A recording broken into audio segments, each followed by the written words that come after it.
Rhaegar Targaryen is one of the most polarizing characters in A Song of Ice and Fire, due to the fact that so much about his character is relatively unknown, and the decisions that he makes very much haunt the narrative. A lot of people view Rhaegar as this evil, selfish man who makes decisions only based off of wanting to be Azor Ahai, while others view him as a wholly good person who only makes decisions for the good of the people. And I think Rhaegar's character is much more of a middle ground than most people give him credit for. And what defines his arc isn't whether he is good or a bad man, but the tragedy of what being doomed with great purpose can do to someone. Rhaegar's life begins with tragedy. He's born at Summerhall, the night that it burns down, surrounded by death, grief, and the failure of prophecy. Aston Whitebeard's line, "He was born in grief, and that shadow hung over him for all his days," sets the tone for his entire existence.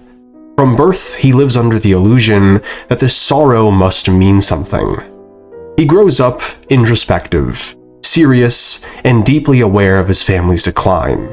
And Rhaegar, literally being born while many of his family members burn alive, takes that burden personally, and feels that their sacrifices must mean something.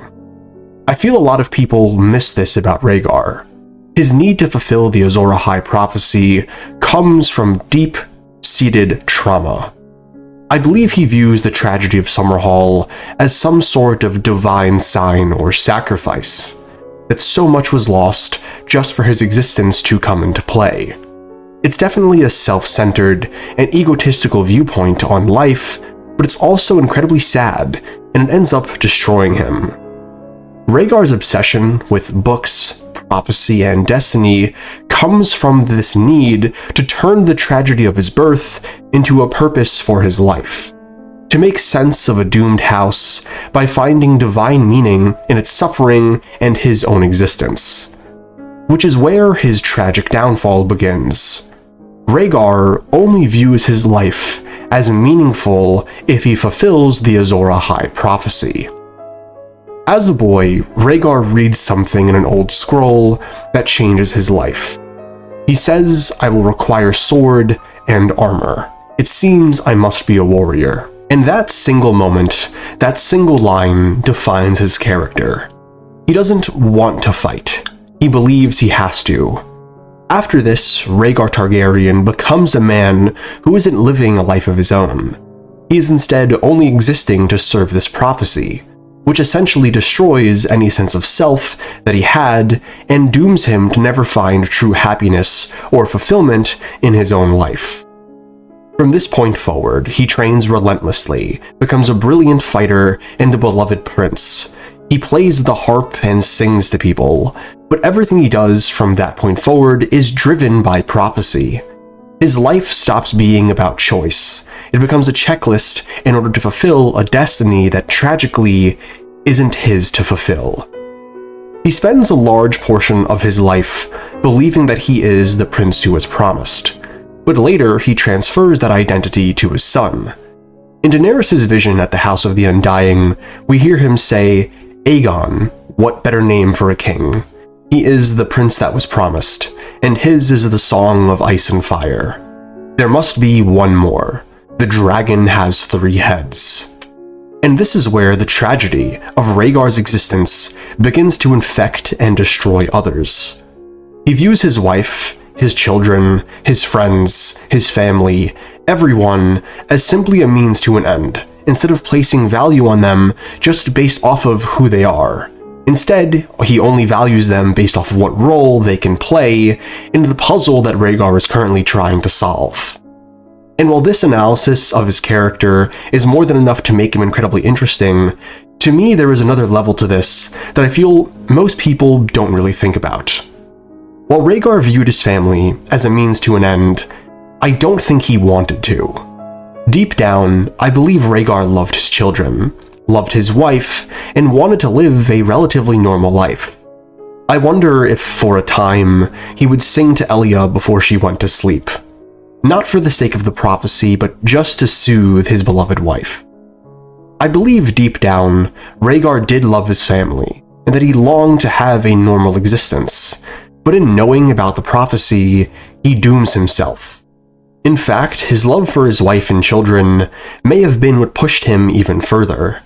In marrying Elia and having children, his love and appreciation for life probably amplified tenfold, making his fear of the others and desire to fulfill the Song of Ice and Fire that much more important. I don't believe Rhaegar betrayed Elia Martell because he was indifferent towards her, but because he loved her more than he knew was even possible. Rhaegar's defining moment comes at Harrenhal. After winning the tourney, he crowns Lyanna Stark Queen of Love and Beauty instead of his wife Elia Martell, which is the moment Eddard Stark remembers as when all the smiles died. Now, the Game of Thrones TV show treats this relationship like Lyanna is his true love, that she just swept him off of his feet and caused him to walk away from everything, destabilizing the realm that ends up getting thousands of people killed, including his wife and children. And I couldn't disagree more. This is not a romantic moment. It's symbolic, deliberate, and prophetic. Rhaegar isn't choosing love, he's choosing the prophecy. He's convinced that the dragon has 3 heads, and he knows a 3rd child will kill Elia Martell, so he leaves her, not out of disdain but out of love for her. He wants to spare her from the death of a 3rd child and from the looming threat of the others. So he crowns Lyanna, knowing that people will hate him for it, knowing Elia will never look at him the same way, knowing that for the rest of time he will be viewed as a treacherous husband and a slimy man. By the time Robert's Rebellion begins, Rhaegar's story has become one long prophetic downward spiral. He leads armies, speaks of a council, and changes to come, but he's already lost it all. He tells Jaime when the battle's done, "I mean to call a council. Changes will be made. We shall talk when I return." He speaks like a man convinced he can rewrite fate, as if the destruction he caused can be managed with reason after destiny has run its course. But Rhaegar is wrong. The tragedy of Rhaegar Targaryen is that he goes his entire existence believing he's meant to be the hero of this story, that his destiny above all else is to be or birth Azor Ahai. And to tell you the truth, I don't believe Rhaegar thought he was going to die in his battle with Robert. I think he believed he would win, that he was destined to, which is why when he speaks to Jaime before he leaves King's Landing, he seems confident that he will return. Granted, he could just be saying that to give a young Jaime some hope in a dire moment, but I like the idea better that Rhaegar went into the Battle of the Trident confident that destiny was on his side, which is why his death is so tragic and so grand in the worst way possible. Rubies flew like drops of blood from the chest of a dying prince, the story says, and with his last breath, he murmured a woman's name. Now, the question of whose name was on his lips has been a hot topic of discussion for decades. Many people think it was Lyanna, but based off of the fact that I believe he never loved her, I doubt it. The most likely answer for me is Elia. In his final moments, realizing the prophecy was all for naught, he probably died, yearning for the life that he had and let slip through his fingers. I bet he died dozing off to the memory of him singing to Elia as he watched her slip into a deep, beautiful sleep.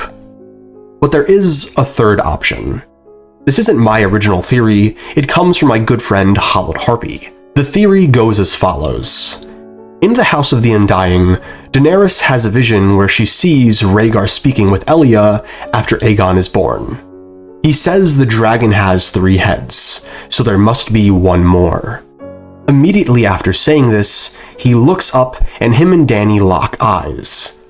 Now we know that in the A Song of Ice and Fire world, time can be a little wonky, and sometimes, such as with Bran and Hodor or Bran and Theon, you are able to interact with people in the past through some type of astral link. I believe that in this moment, when they lock eyes, Rhaegar Targaryen for a split second actually sees Daenerys looking at him.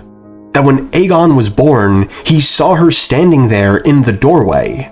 Not understanding what he saw at the time, he probably believed that his eyes played tricks on him.